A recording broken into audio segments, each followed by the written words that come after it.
8月4日，南方都市报东莞读本推出重磅调查报道，聚焦东莞围村收费。报道出街后引起了社会热议。8月7日，网上流传了几段高步镇拆除收费卡点的视频，市民欢呼声高涨。南都记者从高步镇交通分局了解到，该镇有7条村实行围蔽管理，有6条村设卡收费。该镇自7月22日已开始排查整改，并拆除收费卡口。截至8月5日，已经拆除20个围村收费卡点，1个月又省了大洋，是不是应该庆祝一下呢？大快人心，这才是东莞该有的风景。最近2天，抖音短视频社交平台上流传着几段东莞市高步镇拆除围村收费卡点的视频，网友的留言无不透露出欣喜。8月7日，南都记者走访高步镇上江城村，了解到该村的收费卡点在8月6日已经拆除，目前已经暂停收费。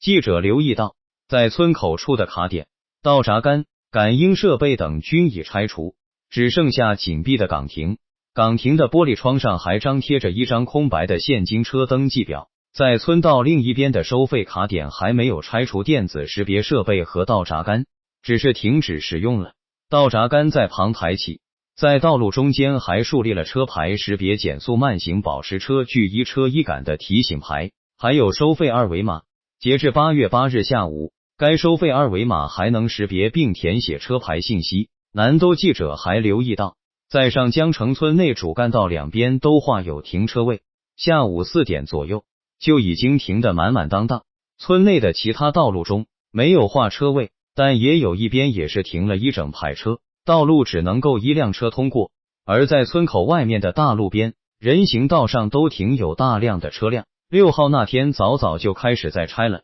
这2天暂停收费的。在村口一家店铺的老板说，大概是去年4月份开始收费，收费标准是小车150元每月，货车450元每月。在今年7月20日左右，也就是刚传出围村收费风声时，村里的卡口拆掉了价目表，但依然在收费，直到8月6日才正式拆除收费卡点并暂停收费。该老板称，因为收费太贵，并且没有位置停，所以没有买月票，自己的货车都是停在村外，但是经常担心着被抄牌罚钱。那么，对于拆除收费卡点，村民怎么看？上述老板称，即便不用交钱了，还是会将自己的货车停在村外，因为村道太窄不好停，而且找位置好麻烦。陈先生告诉记者说，停止收费是好事，但是担心风声过后会重新收费。莫小姐则是希望可以退还还没到期的费用。